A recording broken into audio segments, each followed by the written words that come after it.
कि ये उम्मीद सिर्फ और सिर्फ योगी जी से ही लगाई जा सकती है कि ऐसी भाषा का प्रयोग वो करेंगे। एक तरफ आदरणीय अखिलेश यादव जी हैं, जिनके अंदर विनम्रता है, जिनके अंदर सरलता है, सुलभता है।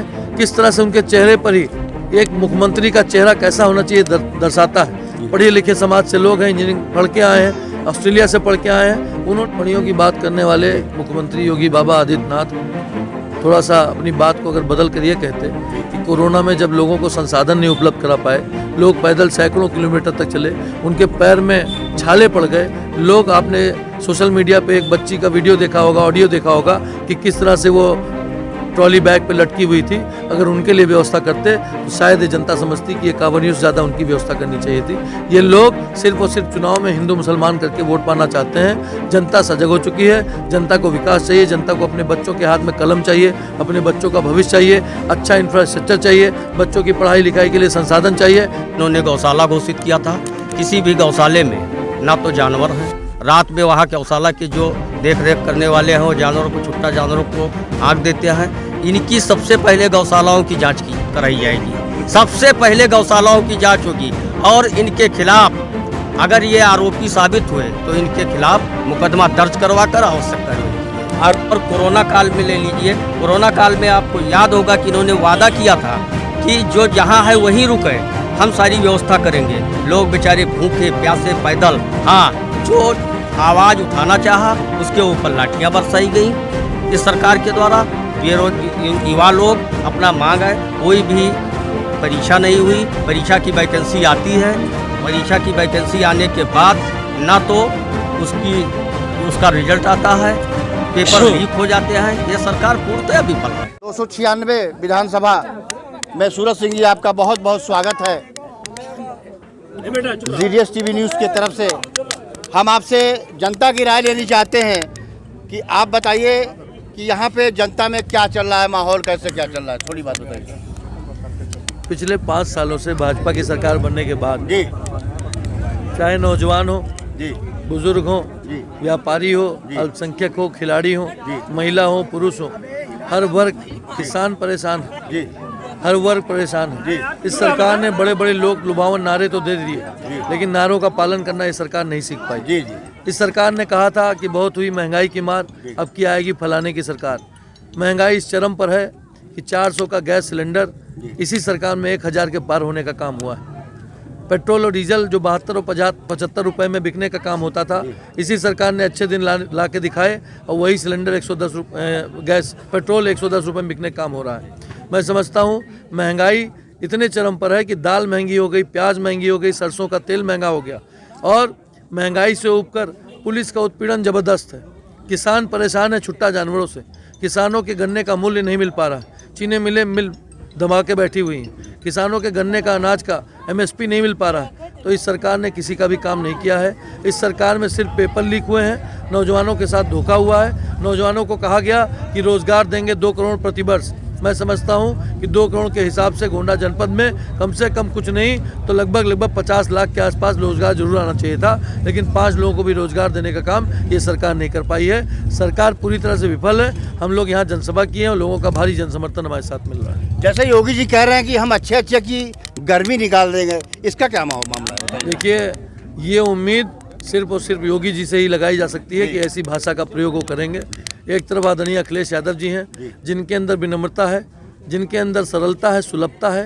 किस तरह से उनके चेहरे पर ही एक मुख्यमंत्री का चेहरा कैसा होना चाहिए दर्शाता है। पढ़े लिखे समाज से लोग हैं, इंजीनियरिंग पढ़ के आए हैं, ऑस्ट्रेलिया से पढ़ के आए हैं। उन्होंने विकास का काम करने का काम किया। उन्होंने मेट्रो बना दी जो लोग कल्पना नहीं कर सकते थे, उन्होंने एक्सप्रेसवे बना दिया, उन्होंने स्टेडियम बना दिए, उन्होंने बड़ी बड़ी सड़कें बना दी। हमारे गोंडा जनपद को बड़ा 2 अस्पताल देने का काम किया, जिला अस्पताल, जिला महिला अस्पताल।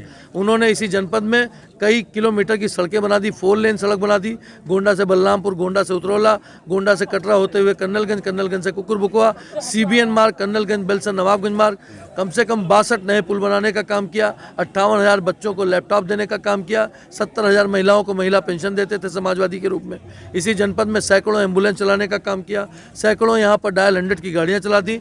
मैं समझता हूँ काम के नाम पर इस बार जनता वोट करने वाली है और जनता ने 5 साल ये भी देख लिया और पहले के 5 साल आदरणीय अखिलेश यादव का भी देखा था। दोनों का तौल करने पर ये लगता है जनता को कि अखिलेश यादव का पलड़ा कहीं भारी है और इस बार जनता ने मूड बना लिया है कि अखिलेश यादव को ही समर्थन करेंगे। जैसे योगी जी कह रहे हैं कि जो कांवरिया चलती है उस पर जो है गर्म पानी करके उनका पैर धुला जाए, आजकल मीडिया में चल रहा है तमाम, उनका गर्म पानी करके पैर धुला जाए, उसके बाद जगह जगह जो है भोज की व्यवस्था किया जाए, मेरा सरकारी हेलीकॉप्टर ले जाइए, उस पर जो है पुष्प की वर्षा की जाए, अगर कोई उसमें कोई आतंक फैलाता है, कोई बात कराता है तो उसी हेलीकॉप्टर से उससे निपट लिया जाए। इसका क्या मामला है? देखिए, कांवड़ियों की बात करने वाले मुख्यमंत्री योगी बाबा आदित्यनाथ थोड़ा सा अपनी बात को अगर बदल कर ये कहते कि कोरोना में जब लोगों को संसाधन नहीं उपलब्ध करा पाए, लोग पैदल सैकड़ों किलोमीटर तक चले, उनके पैर में छाले पड़ गए, लोग, आपने सोशल मीडिया पे एक बच्ची का वीडियो देखा होगा, ऑडियो देखा होगा कि किस तरह से वो ट्रॉली बैग पे लटकी हुई थी,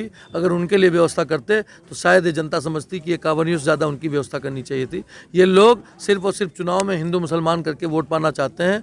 जनता सजग हो चुकी है, जनता को विकास चाहिए, जनता को अपने बच्चों के हाथ में कलम चाहिए, अपने बच्चों का भविष्य चाहिए, अच्छा इंफ्रास्ट्रक्चर चाहिए, बच्चों की पढ़ाई लिखाई के लिए संसाधन चाहिए। इसलिए जनता ने ठान लिया है कि इस बार अखिलेश यादव को लाना बहुत ज़रूरी है और अखिलेश यादव ही इस देश का मुस्तकबिल हो सकते हैं। ये RLD जो है गठबंधन हो गई है, आपके सामने बैठे हुए हैं जिलाध्यक्ष जी, आप अपनी बात बताइए, समाजवादी पार्टी कैसा काम करेगी? अगर विधायक होते हैं सूरज सिंह जी तो आप अपनी बात बताइए, पूरी बात। देखिए, समाजवादी पार्टी और राष्ट्रीय लोकदल का गठबंधन है जी, दोनों ने अपने चुनावी घोषणा पत्र जारी किए हैं और जो घोषणा पत्र हमारा जारी हुआ है उसमें सबसे बड़ा मुद्दा युवाओं के रोजगार को लेकर है। 2022 के 22 तक जो है चुनावी मुद्दा है। युवाओं को रोजगार का मुद्दा इसलिए है कि यही मुख्यमंत्री हमारे बाबा जी ने कहा था कि हम 5 साल में 70 लाख युवाओं को रोजगार देंगे। 31 अक्टूबर 30 अक्टूबर को इनका एक मैनिफेस्टो जारी होता है कि हम 4,60,000 लोगों को रोजगार दे चुके हैं। हमारे जैन जी ने, अखिलेश यादव जी ने, जो समाजवादी पार्टी के राष्ट्रीय अध्यक्ष हैं, इन लोगों ने कहा है कि 1 करोड़ युवाओं को रोजगार देंगे। अब 1 करोड़, आपके मन में भी बात उठेगी कि 1 करोड़ कैसे युवाओं को रोजगार देंगे? उत्तर प्रदेश की जो आबादी है उसका मात्र 3% ही 1 करोड़ होता है। इस तरीके से हम लोग गठबंधन में, अभी हमारे 2 चरणों का चुनाव हुआ है, 2 चरणों के चुनाव में गठबंधन की आंधी चली है, तीसरे चरण में भी आंधी चल रही है। यहाँ भी समाजवादी पार्टी के प्रत्याशी हमारे बीच में हैं सूरज सिंह को हम लोग यहाँ से जिता करके भेजने का काम करेंगे। गठबंधन पूर्ण रूप से साथ में है, साथ में रहेगा, इसमें कोई शक नहीं है। जैसे समाजवादी पार्टी जगह जगह मतलब गांव-गांव में जा रही है, तो समाजवादी पार्टी की वहाँ गांव में लहर कैसी चल रही है? गांव में लहर बहुत अच्छी चल रही है। मैं भी गांव का ही रहने वाला हूं, मेरा जन्म भी गांव में हुआ है और गांव में अभी हम परसों गए थे, कल फिर जा रहे हैं। गांव में भी समाजवादी पार्टी की लहर आंधी की तरह चल रही है। जो व्यक्ति कभी समाजवादी पार्टी के झंडा नहीं लगाए थे, गांव-गांव में समाजवादी पार्टी का झंडा है। अभी हम जा रहे थे खरगुपुर, रास्ते में देखे सब रास्ते में समाजवादी पार्टी का ही झंडा लगा हुआ है।